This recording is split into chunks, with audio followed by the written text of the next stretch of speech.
연준의 위원 모두는 연준의 양대 책무인 최대 고용과 물가 안정을 위해 힘쓰고 있습니다. 경제는 저희 양대 책무를 향해서 많은 진전을 이뤘습니다. 인플레이션은 작년 크게 완화되었고 또 노동시장은 견실한 모습을 보여주었습니다. 이것은 좋은 소식입니다. 여전히 인플레이션은 너무 높고 그리고 앞으로 이를 낮출 수 있다는 진전은 보장되지 않고 앞으로의 경로는 불확실합니다. 저희는 2% 목표로 인플레를 돌이키기 위해서 계속해서 노력을 하고 있습니다. 물가 안정은 모두에게 이익을 제공하는 강력한 노동시장의 필수적인 여건입니다. 오늘 저희는 정책 금리를 동결하기로 결정했고 유가 보유고를 좀 더 느린 속도로 축소해 나가기로 결정했습니다. 통화정책 기조는 경제 활동에 압력을 가해왔고 인플레이션에도 압력을 가해왔습니다. 그리고 저희 고용과 인플레이션 목표에 대한 리스크는 계속해서 균형이 개선되어 가고 있습니다. 하지만 최근 몇 개월 동안 인플레이션은 저희 2% 목표에 대해서 많은 진전을 보여주지 못했고 저희는 인플레이션 위험에 대해서 높은 주의를 기울이고 있습니다. 경제 상황에 대해서 설명한 뒤에 부연하겠습니다.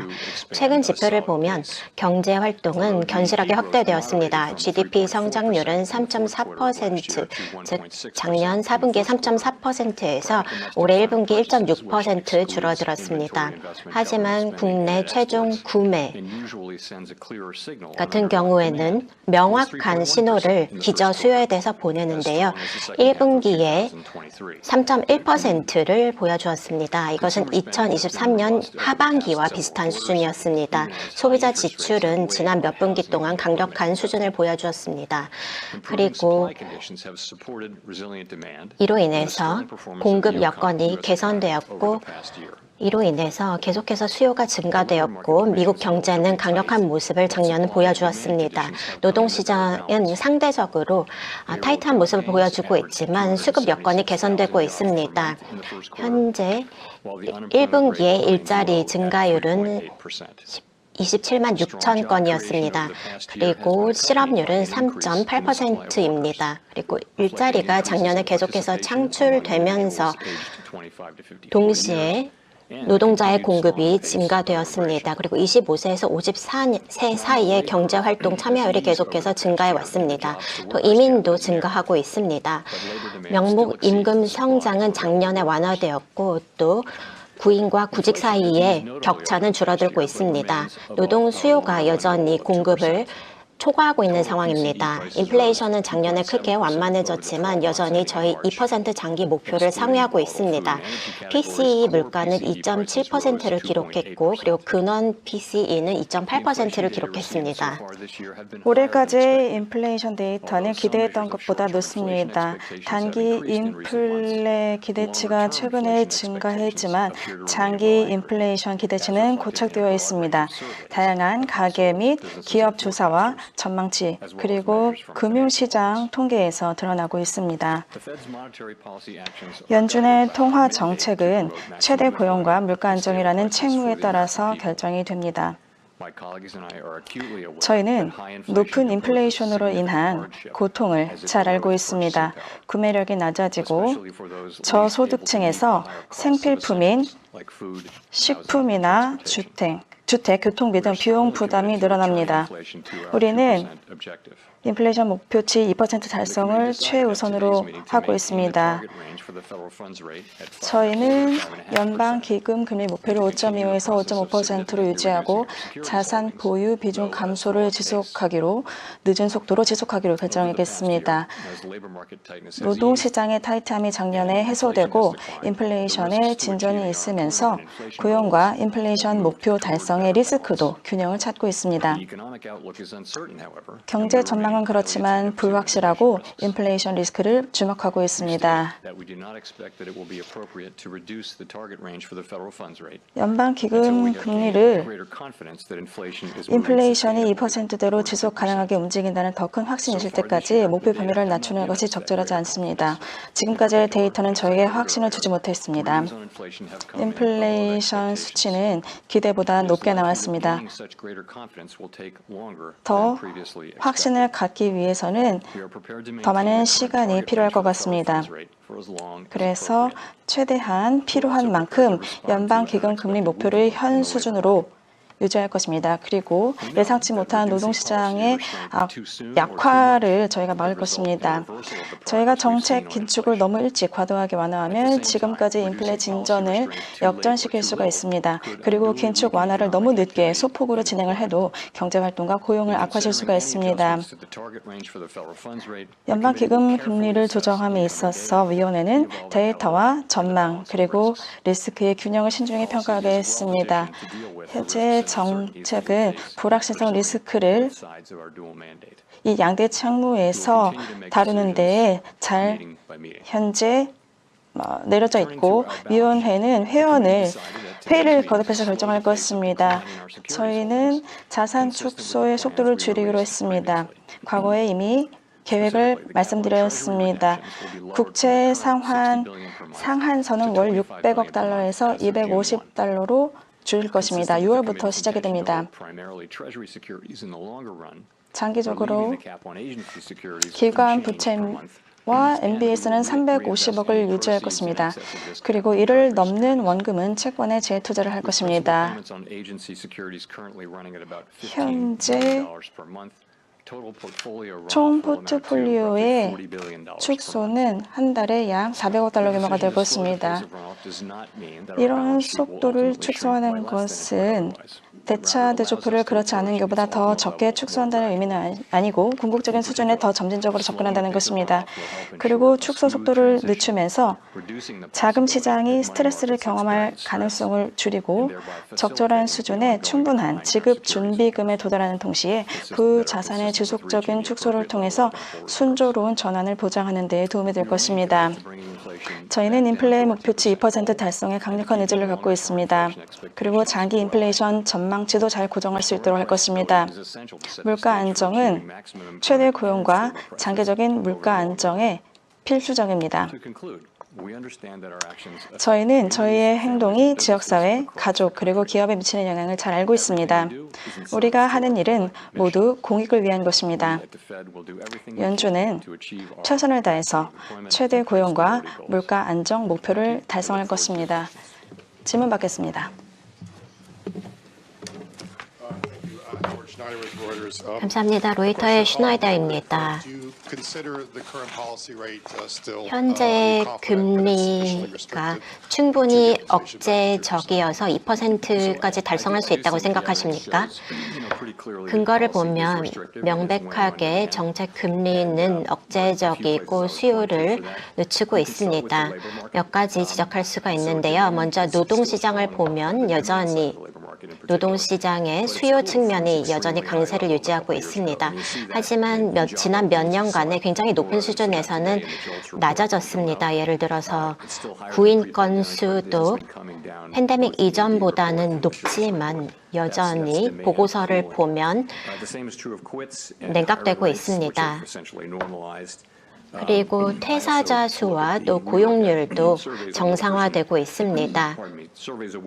그리고 근로자와 기업들에 대한 설문조사를 통해서 근로자에게 일자리가 충분한지 그리고 기업에게 노동력이 풍부한지를 물어보았을 때 그 두 수치가 팬데믹 이전 수준으로 회복된 것을 볼 수가 있습니다. 그리고 지출에 대한 관심도 특히 주택과 투자에 대해서 높아지고 있습니다. 그래서 분명히 정책이 억제적이라고 말씀드릴 수 있습니다. 충분히 억제적이라고 말씀하시겠죠? 네, 억제적이라고 생각하고 시간에 걸쳐서 충분히 억제적이 될 것이라고 생각합니다. 이것은 데이터에 따라서 판단할 수 있을 것 같습니다. 인플레이션이 지금처럼 정체가 된다면 또 일자리 수치가 높고 또 실업률이 낮고 또 기대 심리가 안정화된다면 기대 심리가 안정적으로 유지가 된다고 한다면 PCE의 0.25% 관련해서 영향이 있다고 판단을 하실 것인지 궁금합니다. 저희는 최대한 적절한 수준 동안 억제 정책을 유지할 것입니다. Thanks for taking our questions, Chair Powell. I 네. wonder, obviously, 지금 보면 미셸 보만이 이렇게 얘기를 했습니다. 지금 금리가 더 인상되어야 할 필요가 있다. 이러한 이야기를 한 경우가 있는데요. 어떠한 조건의 변화가 있어야지만이 이제 금리 인상을 생각할 수 있을까요? 지금 다음 정책 금리 조정이 인상이 될 가능성은 많지 않다라고 생각을 합니다. 지금 정책의 초점은 제한적으로 금리를 유지하는 것인데요. 리스크와 관련해서는 충분히 제한적으로 금리를 운영하는 것이 필요합니다. 그래야지만 2% 물가 목표를 달성할 수가 있습니다. 지금 현재 데이터를 보면 인플레이션이나 인플레이션 기대치 이러한 데이터를 저희가 다 보고 있습니다. 인플레이션이 다시 오를 수 있는 가능성이 있을까요? 그러한 결론을 내리기 위해서는 인플레를 잡기 위해서 정책 금리를 더 올려야 될 것입니다. 기대치뿐만 아니라 여러 가지 데이터를 봐야 되는데요. 지금 그러한 결론을 뒷받침할 근거는 없습니다.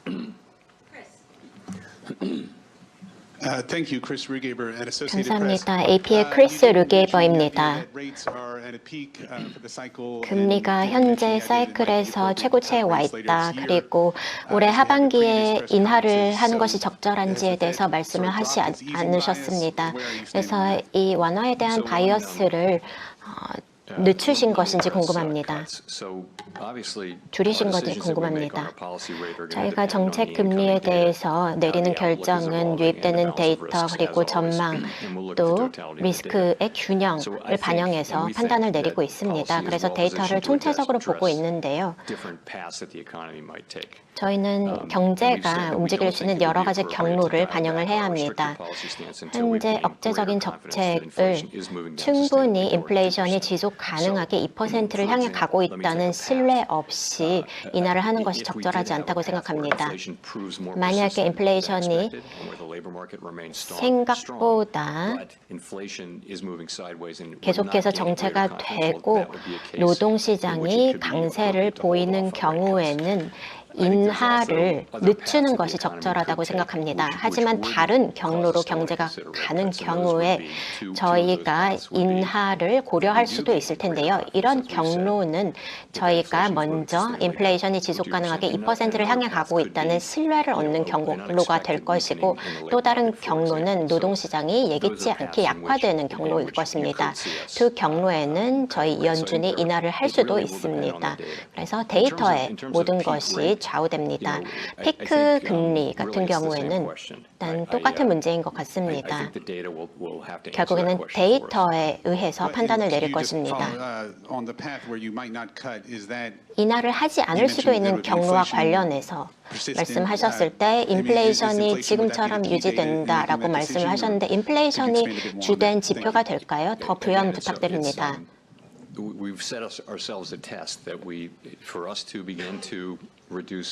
저희는 정책을 인하하기 위해서는 인플레가 2%까지 지속 가능하게 가고 있다는 움직임에 대한 신뢰가 필요합니다. 그리고 인플레이션 기대 심리도 볼 것이고 전체적인 스토리를 봐야 합니다.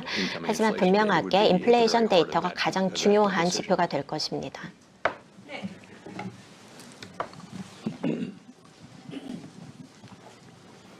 네, 월스트리트저널 기자입니다. 지금 금융 조건이 10일부터 완화가 되는데 이것이 인플레 상승에 기여를 했을까요? 더 타이트한 금융 조건이 있어야지만이 디플레이션을 작년에 겪었는데 그것을 다시 막을 수 있다고 생각을 하시나요? 일단 과거를 돌아보면 성장을 보면 지금까지 올해 1분기에 성장이 작년과 비슷합니다. 물론 GDP는 조금 낮게 나왔지만 성장이 더 높아지고 있지 않습니다. 지금 금융 조건이 12월에 완화가 되었고 그러면서 여러 가지 활동이 확대되어 그러면서 인플레이션이 더 올라간 것 같습니다. 노동시장이 더 타이트해졌는데요. 지금은 그렇지 않습니다. 경제 활동은 작년과 비슷한 수준입니다. 이러한 인플레이션을 초래하는 원인에 대해서 저희가 더 잘 이해를 해야 된다고 생각을 합니다. 금융 조건의 완화와는 관계가 약한 것 같습니다. 지금 현재 노동 시장 조건은 여전히 타이트합니다. 그리고 금융 조건도 더 타이트합니다. 지금 인플레이션의 1분기를 보면 그것이 맞다라고 봅니다. 그리고 더 강한 성장이 금리 인하를 말하는 것은 아닌데요. 노동시장이 강한 상황에서 임금이 다시 성장하면서 금리 인하에 대한 생각이 바뀔 수도 있나요? 지금 노동시장이 타이트한데 작년에 성장이 좋았고 노동시장도 상당히 타이트했습니다. 그런데 인플레이션은 상당히 빠르게 내려갔습니다. 그런데 그 이유는 여기 두 가지가 있기 때문이죠. 일단 팬데믹과 관련된 공급의 왜곡이 회수가 되었고 그 다음에 수요 측면뿐만 아니라 통화 정책이 있었기 때문입니다. 제한적인 통화 정책이 있었기 때문이죠. 그러한 일이 계속 생길 수 있다는 그런 가능성을 배제할 수는 없습니다. 지금 공급 측면에서도 여전히 기업들의 보고 내용을 보면은 지금 공급 이슈가 있다고 얘기를 하고 있습니다. 그리고 공급 이슈가 해결이 되어도 좀 시간이 지나야 경제 활동 그리고 인플레이션에 영향을 미치게 됩니다. 그래서 두 가지 측면이 있기 때문에 강력한 성장 또는 강력한 노동시장만으로 자동적으로 인플레이션 문제를 초래한다. 이렇게 볼 수는 없습니다. 그리고 임금을 보면 지금 저희는 물가의 목표가 있지 어떤 노동시장의 목표가 있지는 않습니다. 물론 저희가 임금 상승을 원하죠. 그런데 그럼 임금 상승분이 인플레이션으로 인해서 낮아져도 안 됩니다. 경제를 약간 둔화시키고 공급 측면을 또 해소를 해서 경제가 2% 인플레로 내려올 수 있도록 하는 것이 저희의 목표입니다. 물론 임금 인상이 점진적으로 지속 가능한 수준으로 내려와야 합니다. Hi, Chair Powell, Rachel Siegel from the Washington Post. Thanks for taking our 워싱턴 questions. 포스트의 레이첼 You talked about 시갈입니다. needing time to gain more confidence that inflation is 인플레이션이 sustainably 지속 moving back 가능하게 down to 2%. 2%로 가고 있다는 확신을 얻기까지 시간이 필요하다고 하셨는데 지금 5월입니다. 그래서 달력을 보았을 때 올해 3회 인하를 할 가능성이 있다고 생각하시나요? 저는 그런 방식으로 생각을 하지는 않습니다. 제가 말씀드린 것을 생각해보면 더 많은 확신이 필요하다는 말씀을 드렸고 또 연준의 위원들은 오늘 얘기를 했던 것이 1분기에 진전이 없었다는 것이었습니다. 그리고 제 생각에 저희가 그런 확신을 얻기까지 더 많은 시간이 걸릴 것 같습니다. 얼마나 오래 걸릴지는 알 수 없지만 하나 말씀드릴 수 있는 것은 그런 확신이 있다면 금리 인하가 저희 시야 안에 들어오게 될 것이지만 언제가 될지는 모르겠습니다. 되돌아봤을 때 지금 보니 1월이나 2월, 3월 보고서를 보았을 때 좀 더 근심이 되는 신호를 보냈던 것이 있을까요? 그렇진 않은 것 같습니다.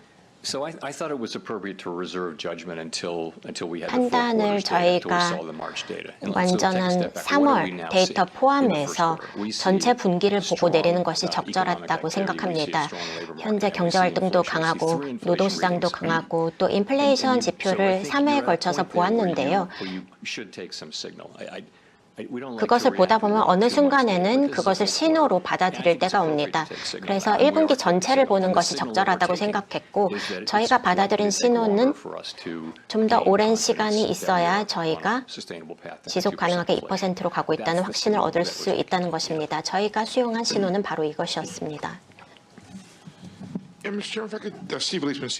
CNBC 기자입니다. 관련해서 질문을 드리겠는데요.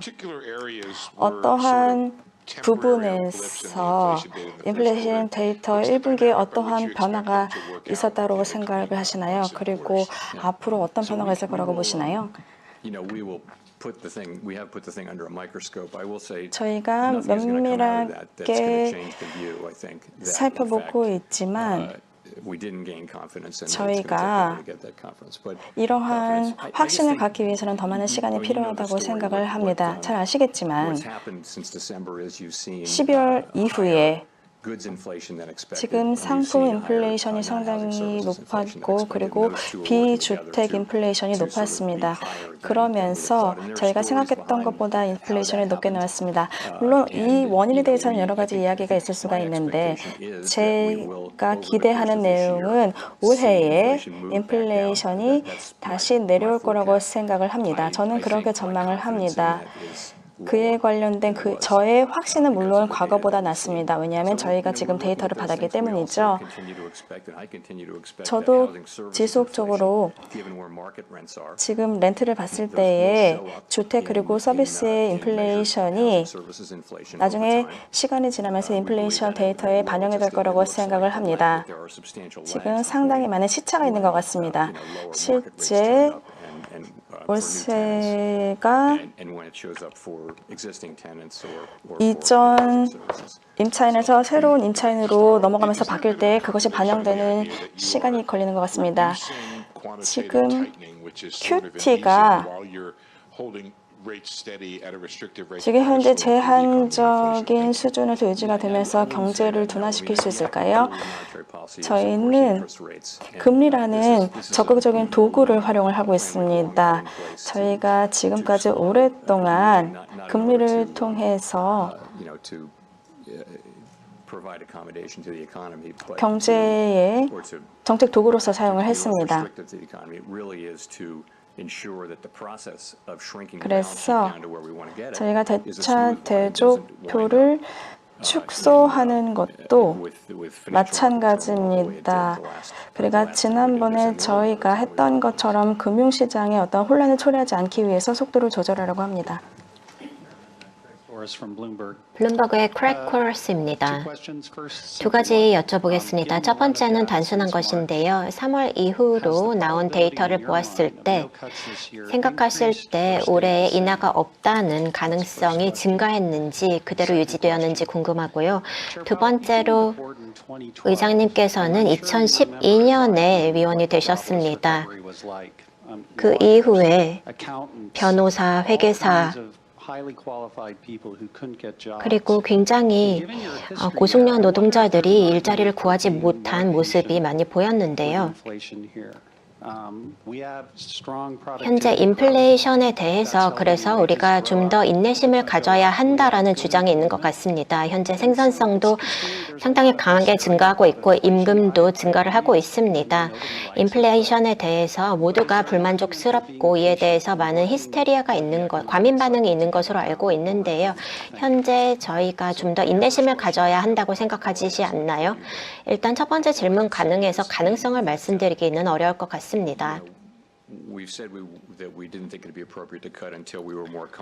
좀 더 많은 확신이 있기 전까지 인하를 하는 것이 적절치 않다고 말씀을 드렸는데요. 1분기에 이에 대한 확신을 얻지 못했습니다. 그리고 그 확신을 얻기까지 더 오랜 시간이 걸릴 것이라는 결론에 도달했습니다. 현재 경제가 전반적으로 전망하기가 굉장히 어려웠습니다. 인하에 대한 경로도 있고 인하하지 않는 경로도 있을 텐데 이 모든 것은 데이터에 따라서 결정이 됩니다. 또 고용과 관련해서 말씀을 드리자면 몇 년 전을 되돌아보면 저희 기준이 되는 프레임워크 문서가 있는데요. 양대 책무와 관련해서 둘 중에 하나가 목표에서 더 멀어져 있으면 그것에 집중하도록 되어 있습니다. 지금까지는 더 멀어져 있는 것이 인플레이션이었기 때문에 저희가 인플레이션에 집중을 해왔습니다. 그리고 인플레이션이 현재 12개월 기준으로 3% 미만으로 하락했습니다. 그래서 이제는 다른 책무인 고용에도 저희가 집중을 하고 있는 상황입니다. 지금 이미 집중을 하고 있고요. 그래서 이런 관점에서 저희는 움직입니다. Claire Jones, Financial Times. 파이낸셜 타임스 기자입니다. 질문 드리겠습니다. 앞서서 해주신 답변과 관련해서 지금 의장님께서는 인플레이션의 경로를 봤을 때 올해 말에 지금보다 금리가 인하될 수 있을까요? 저희가 그렇게 생각을 해도 될까요? 그리고 현재 GDP를 보면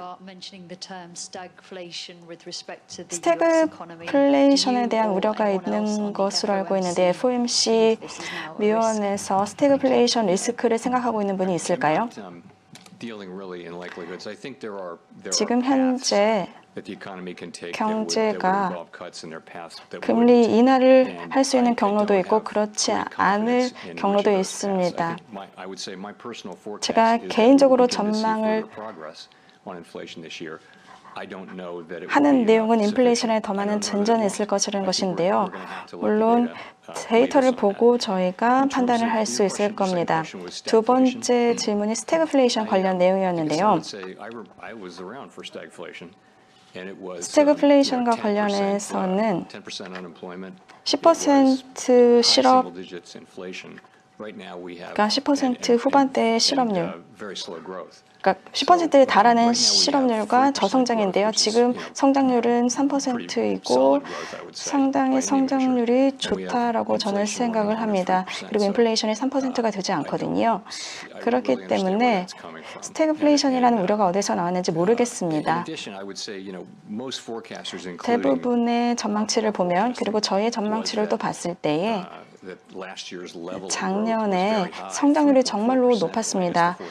4분기에 3.4%였는데 그것이 물론 지속될 수 없고 내려올 거라고 생각하지만 그러한 상황에서 스태그플레이션이 아니고 좋은 성장률이 나올 거라고 생각을 합니다. 그리고 인플레이션은 2%대로 내려올 거라고 생각을 합니다. 그래서 스태그도 아니고 플레이션도 아니다 이렇게 생각을 합니다.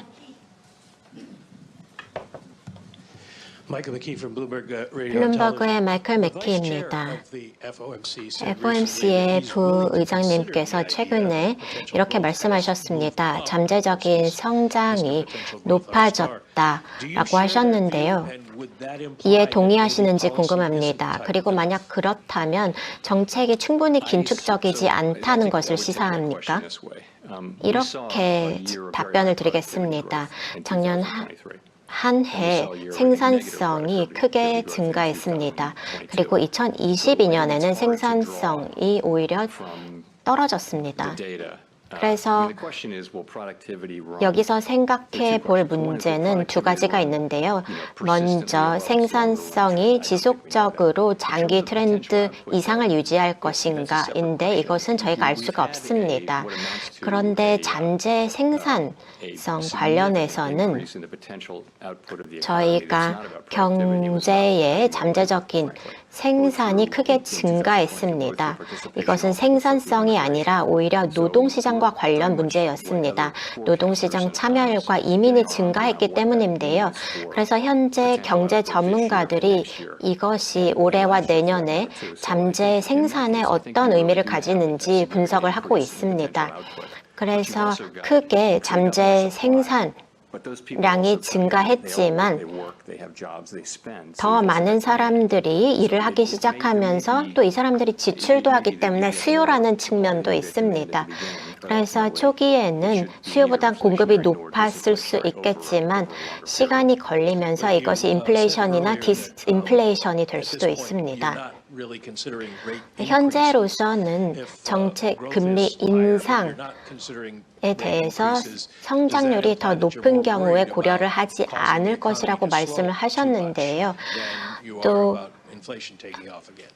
이것이 지금 인플레이션이 다시 상승하는 것보다는 경제 성장률이 둔화되는 것에 대해서 더 많이 걱정을 하고 계시다는 의미인지 궁금합니다.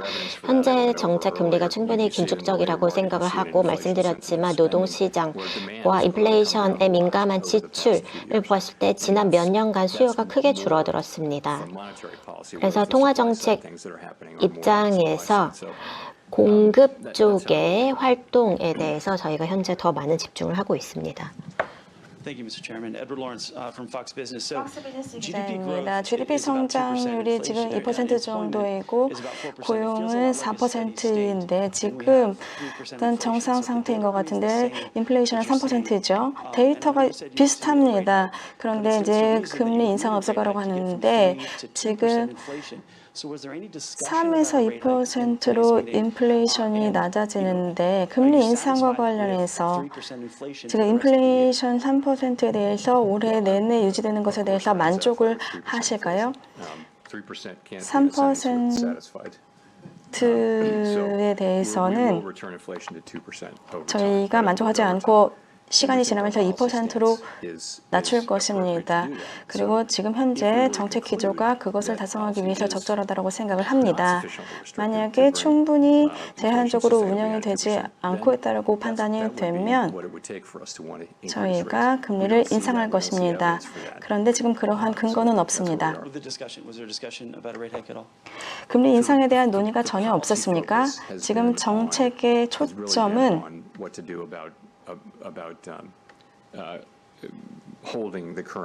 현재 제한 수준을 유지하는 것, 그것이 대부분의 내용이었습니다.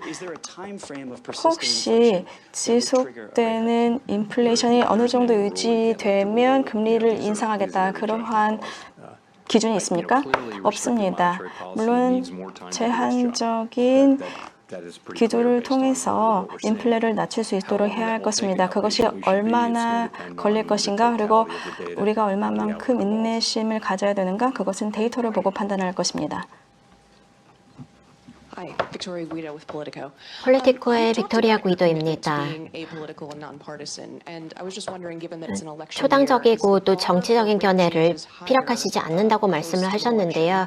올해 선거가 다가오고 있기 때문에 현재 금리 변경 관련해서 선거 때문에 더 어려운 점이 있는지 궁금합니다. 그리고 9월과 12월 사이에 혹시 이 인하 관련해서 움직임이 있을지 궁금합니다. 저희는 항상 경제를 위해서 올바른 결정을 하기 위해서 노력합니다. 과연 저희 컨센서스가 경제에 좋은 일인지를 고민을 합니다. 그 외의 것은 전혀 고민하지 않습니다. 경제 관련해서만 판단을 내리는 것도 굉장히 어렵습니다. 하지만 여기 더해서 더 많은 요인을 반영을 해서 판단을 내려야 한다면 저희가 정말 경제 목표를 달성하는 것도 못하게 될 수가 있습니다.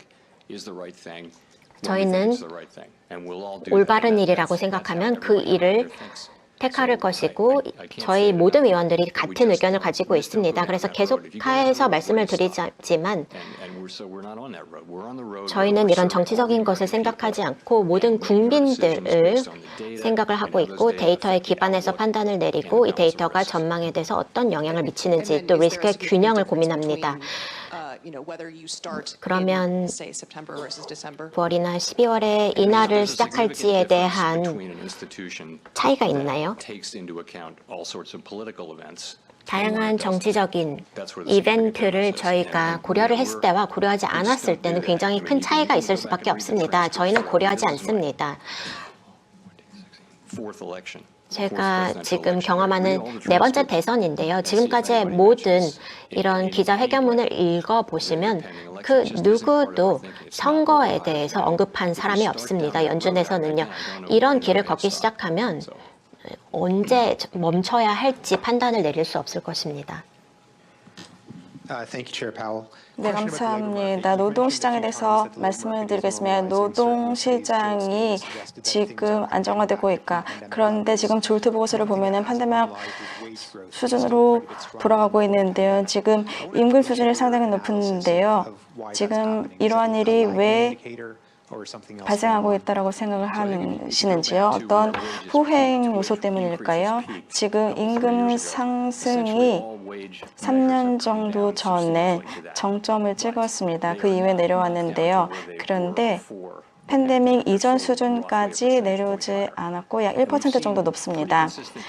지금 많은 진전이 있었지만 충분하지 않습니다. ECI 지표가 화요일에 남았죠. 내려올 거라고 예측을 했지만 전년과 비슷한 수준이었습니다. 그래서 이 부분에 장애물이 있는 것이고 저희가 임금 상승에 대한 목표는 없습니다. 그렇지만 장기적으로 봤을 때에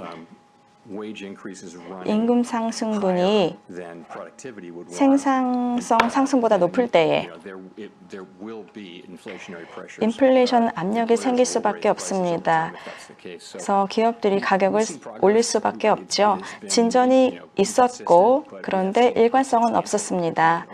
그런데 전반적으로 임금 상승은 둔화되고 있습니다.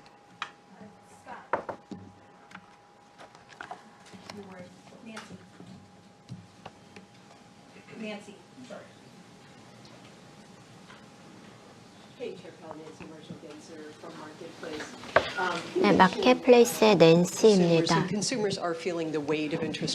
네, 소비자들이 금리의 무게를 느끼고 있습니다.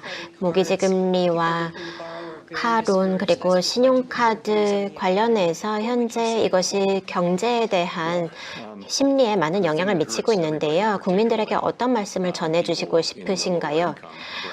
네, 특히 저소득층에게 크게 영향을 미치는 것이 바로 인플레입니다.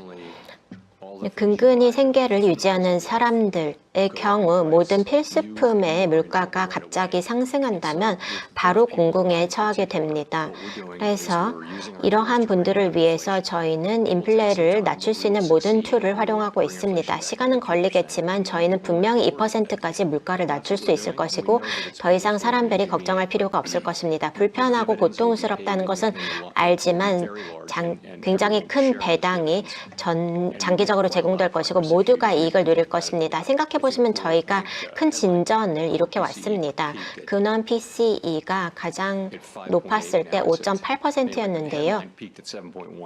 헤드라인은 7.1%였는데 지금 2.7%였습니다. 로 내려왔습니다. 현재 금리가 실제로 인플레이션을 억제하는데 정말 효과적이라고 생각하시나요? 네, 긴축적인 통화 정책은 제 기능을 하고 있습니다. 특히 지금의 경우에는 이상하리 말치 공급 측면과 같이 효과를 보이고 있는데요. 이번에는 인플레이션의 원인이 공급 부족이나 병목으로 무너졌던 것입니다. 경제의 폐쇄와 재개로 인해서 수요가 증가했고 그래서 공급 측면에서 이런 요인이 있었는데요. 지금 두 가지가 함께 작용하고 있습니다.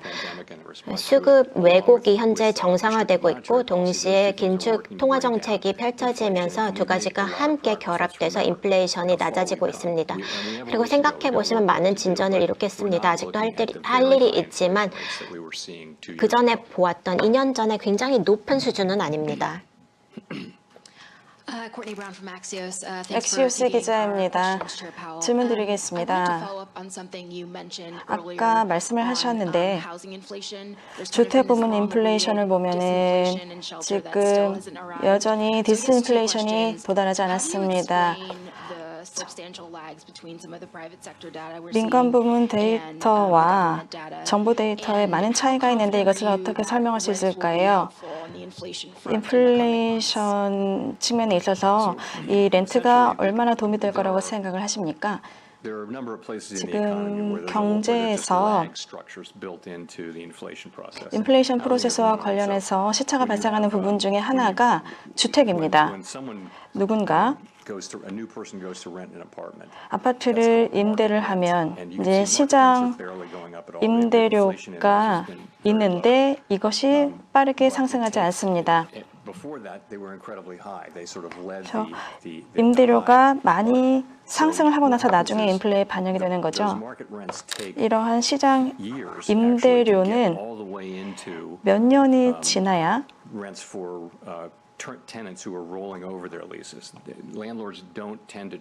또 임대료가 상승이 되죠.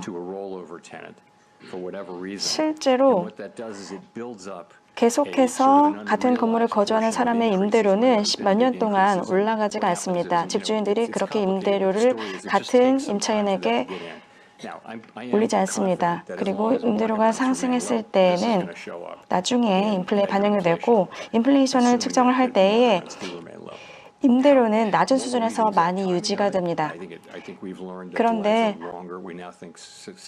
이러한 인플레에 반영되는 그러한 시간은 저희가 생각했던 것보다 오래 걸리고 있고 저희가 그 타이밍에 대해서는 되게 확신할 수가 없습니다. 그런데 어쨌든 그렇게 반영이 될 거라고 보고 있습니다. 감사합니다. Barron's Magazine의 니콜라스 제세슨스키입니다. 지난 3, 4년 동안 선진국 같은 경우에는 인플레와 싸우면서 긴축 정책을 펼쳐왔는데요. 2024년에는 유럽과 미국, 일본의 지표를 보았을 때 또 중앙은행들의 이런 보고서를 보았을 때 어떤 움직임이 펼쳐질 것으로 예상하시는지 궁금합니다. 네, 맞습니다. 여러 방향으로 펼쳐질 수가 있는데요. 각 국이 국내적으로 수행해야 하는 임무가 있습니다. 현재 미국과 일부 국가들은 현재 금리 인하를 고려하고 있는데 저희만큼 충분히 성장하고 있지 않은 국가들도 있습니다. 그래서 미국 같은 경우는 아주 강력한 성장과 노동시장을 누리고 있고 또 실업률이 굉장히 낮아서 인내심을 가질 수가 있습니다. 그리고 인하를 결정할 때까지는 신중하게 주의를 기울일 것입니다. 또 시사점 관련해서는 시장들이 이미 가격에 이를 반영한 바 있습니다. 예상을 하고 있습니다. 그래서 시장과 경제국들이 이 변화에 적응을 할 수 있다고 생각합니다. 그런데 신흥 개도국 같은 경우에는 20년 전, 30년 전에 있었던 그런 경제 혼란이 자주 벌어지지 않는데요. 더 훌륭한 통화 정책 프레임워크를 구축을 했고 인플레이션에 대한 신뢰가 높아졌기 때문입니다. 그래서 잘 헤쳐나가고 있는 것이라 생각됩니다. 네, 감사합니다. 야후 파이낸스 기자입니다. 지금 전에 경제가 고통을 견뎌야 인플레이션을 낮출 수 있다고 하셨었는데요. 지금 인플레이션 데이터가 여전히 높은 상황에서 인플레이션이 경제에 고통을 주지 않으면서 진행이 되고 있는 게 아닌지 아니면 인플레이션을 낮추기 위해서 노동시장의 둔화가 필요할까요? 네, 맞습니다. 많은 분들께서 상당한 경제, 특히 노동시장에 둔화가 있어야 인플레이션을 낮출 수 있다고 이야기를 했는데 그런 일이 일어나지 않았고 그에 대해서 저희는 만족하고 있습니다.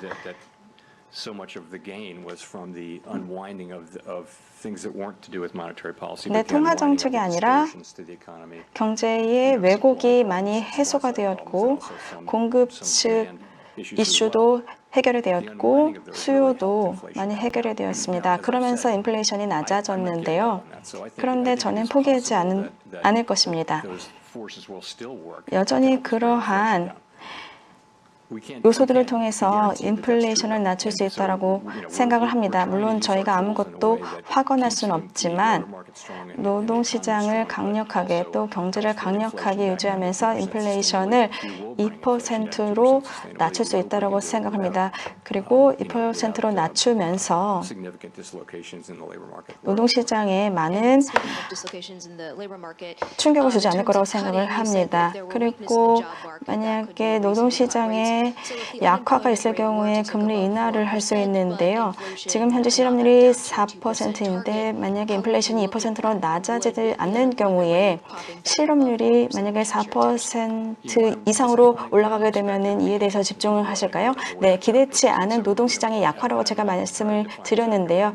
그것을 정확하게 무엇이다라고 제가 정의를 하진 않겠지만 만약에 그런 일이 생긴다면 그리고 노동시장이 상당히 약화가 된다면 저희가 대응을 해야 될 것입니다.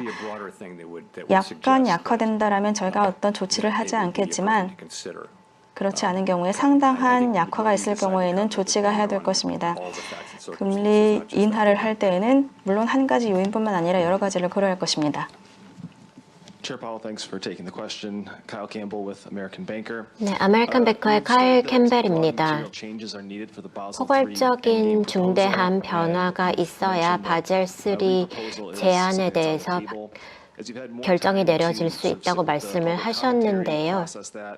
이에 대해서 공청회가 이루어져야 하는 것인지 궁금합니다. 이에 대해서 새로운 제안이 필요하다고 생각하시는지, 그리고 언제쯤 일종의 결정이나 움직임이 있을지 예상이 있으신가요? 먼저 이렇게 말씀드리겠습니다.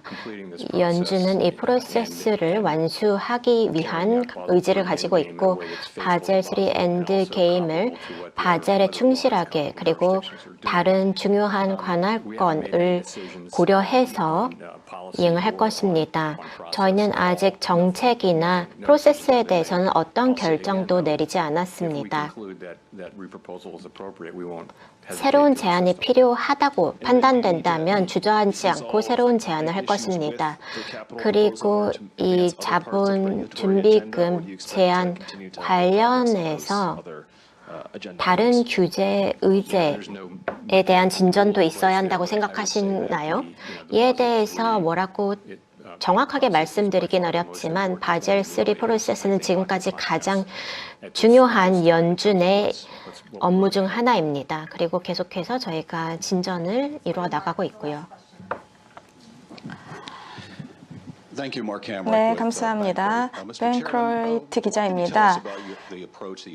지금 현재 접근법과 관련해서 컨센서스에 어떤 역할을 하신다고 생각하시는지요? 물론 여러 가지 의견도 필요하고 반대를 하는 의견도 필요한데 지금 공식 발표를 보면은 반대표가 없습니다. 그러면 정책적인 실수를 어떻게 막기 위해서 노력을 하시나요? 저희는 18분의 FOMC 의원들의 의견을 잘 들으려고 하고 있습니다. 모두 다양한 의견을 갖고 계시고 그들의 의견을 다 잘 들으려고 하고 있습니다. 저희 12개의 연준이 있고 위원회에서 일하지 않는 다른 연준 소속의 직원들이 있습니다. 그래서 연준마다 각각의 다른 접근법과 통화 정책을 갖고 있습니다. 그래서 저희는 다양한 견해를 가질 수가 있습니다. 저희는 정말로 다양한 견해를 갖고 있습니다. 그리고 반대 의견과 관련해서는 물론 반대 의견이 나옵니다. 그리고 상당히 사려 깊은 반대 의견은 좋은 거라고 생각을 합니다. 우리가 다른 생각을 사고로 할 수 있도록 도와주죠. 그리고 저는 다른 분들의 의견을 경청하고 그분들의 의견을 반영을 하려고 하고 있습니다. 저희가 하는 일에 반영을 하려고 합니다. 많은 분들께서 이러한 토론이 잘 이루어진다라고 생각을 하시고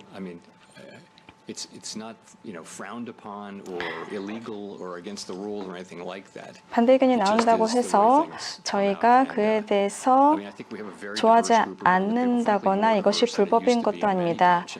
여러 가지 차원에서 과거보다 또 상당히 다양화가 강화되었다고 생각합니다. 젠더 비율도 그렇고요. 경제학자뿐만 아니라 업계, 법 전문가, 다양한 배경의 분들도 참여를 하고 계시기 때문에 다양한 견해를 가진 분들이 모여 있습니다. 다양성이 부족하다는 분이 의견이 있을 때마다 저는 다양성이 잘 확보되어 있다고 생각을 하고 있습니다.